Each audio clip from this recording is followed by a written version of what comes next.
Khargone Bavani seat पर जहां भाजपा ने गजेंद्र पटेल को टिकट दिया तो वहीं कांग्रेस में अभी भी मंथन जारी है। हालांकि इस पूरी दावेदारी में कांग्रेस नेता सुखलाल परमार का नाम सबसे ऊपर है। देखिए एमपी न्यूज की इस खास चर्चा में। लोकसभा चुनाव में कुछ ही दिन है और भाजपा और कांग्रेस दोनों ही दलों में टिकट को लेकर जबरदस्त मंथन किया जा रहा है। एक तरफ बीजेपी धीरे धीरे अपने पत्ते खोल रही है तो वही कांग्रेस भी लगातार जो है अपनी सीटों पर लेकर मंथन कर रहा है। और अगर बात की जाए खरगोन बड़वानी सीट की तो यहाँ पर बीजेपी ने जहाँ पर गजेंद्र पटेल को पर दाव खेला है, तो वहीं अगर कांग्रेस की बात की जाए तो यहाँ पर कांग्रेस के तमाम दावेदार जो है टिकट को लेकर दावेदारी कर रहे हैं। लेकिन इन सबसे बीच एक नाम उभर कर आता है सुखलाल परमार का, जो कि बड़े कद्दावर नेता माने जाते हैं कांग्रेस के। और जो अगर बात की जाए इस बार टिकट के सर्वे रिपोर्ट में तो तमाम वो पैरामीटर्स में लेकर जो है सुखलाल परमार जी का नाम लगातार उभर कर ऊपर आ रहा है। तो ऐसे में हम बात करना चाहेंगे कि किस तरह से वो दावेदारी कर रहे हैं कांग्रेस में और क्या कुछ वो जो मुद्दे हैं जो जनता के बीच में लेकर जाने वाले हैं। देखिए, मैं लगभग 30 से 35 साल से कांग्रेस पार्टी की सेवा कर रहा हूं और मैंने जो है सच्ची ईमानदारी से कांग्रेस पार्टी का और जनता की सेवा की है। और मेरा खरगोन लोकसभा से मैं समझता हूं कि मैं सशक्त उम्मीदवार ही नहीं, मेरी पक्की दावेदारी है। और मुझे आदरणीय राहुल गांधी जी मेरे पे विश्वास करके मुझे कांग्रेस का टिकट देंगे। और मैं भारतीय जनता पार्टी ने जो अभी 5 साल में हमारे मोदी जी प्रधानमंत्री जी ने जो जिस प्रकार से झूठे वादे किए थे और लोगों को कई प्रकार के लालच दे के काला धन लाएंगे और प्रत्येक व्यक्ति के खाते में 15-15 लाख रुपए डालेंगे, शिक्षित युवाओं को 2 करोड़ युवाओं को प्रत्येक साल रोजगार देंगे, महंगाई दूर करेंगे, पेट्रोल डीजल के दाम कम करेंगे, इस प्रकार के तमाम लुभावने वादे करके जो सत्ता में आए हैं, इन सारे वादों की पोल खोली जाएगी। और उन्होंने जिस प्रकार से जनता को लूटा है जीएसटी के माध्यम से, नोटबंदी के माध्यम से, और बड़े बड़े उद्योगपति अंबानी और अडानी को जिस प्रकार से उन्होंने अरबों खरबों रुपए का जो सहयोग किया है, वो सब जनता के सामने लाएंगे और इनकी पूरी पोल खोलेंगे। और मैं निश्चित तौर पे कहना चाहूँगा कि मैं डटकर मुकाबला करूँगा और निश्चित तौर पर जीतूँगा।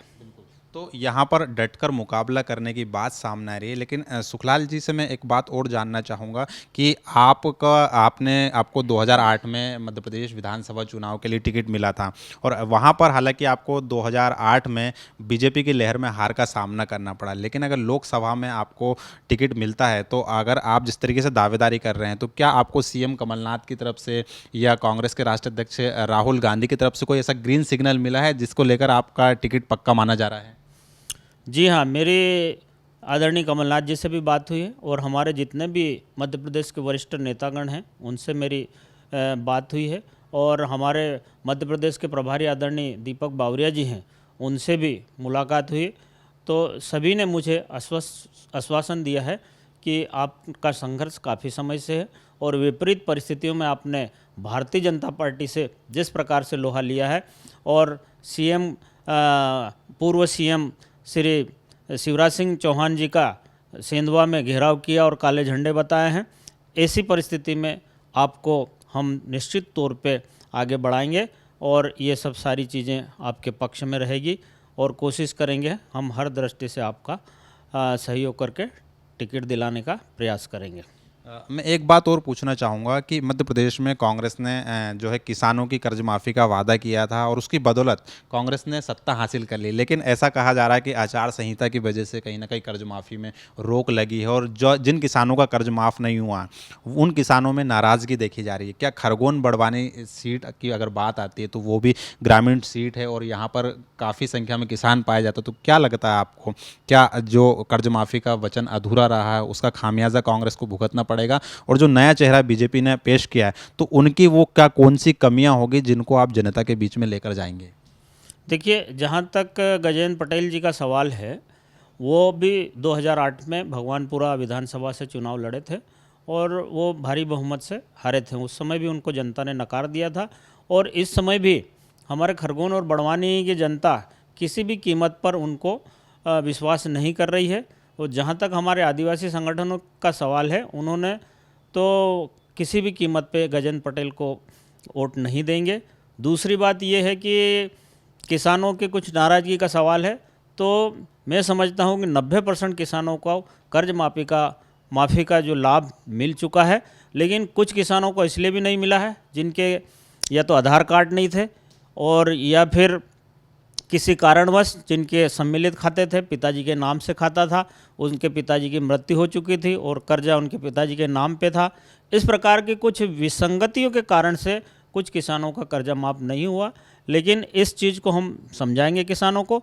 और समय भी बहुत कम मध्य प्रदेश सरकार को, माननीय कमलनाथ जी को मिला था, इस कारण से इस काम को पूर्णतः नहीं कर पाए और लोकसभा के बाद में सभी किसानों का 2-2 लाख रुपए का जो भी कर्जा होगा वो सभी का माफ़ होगा और किसी को भी असंतोष नहीं रहेगा। मध्य प्रदेश का जो सियासी मिजाज देखें, इस बार बदला हुआ नज़र आ रहा है, क्योंकि यहाँ पर अब भाजपा की सरकार नहीं है, कांग्रेस की सरकार है। ऐसे में मौजूदा वक्त की बात करें तो अभी वर्तमान में कांग्रेस सिर्फ 3 ही सीट पर काबिज है, लेकिन इस बार कांग्रेस की सरकार है। तो क्या लगता है आपको कि मध्य प्रदेश में 29 में से कितनी सीटें कांग्रेस हासिल करेगी?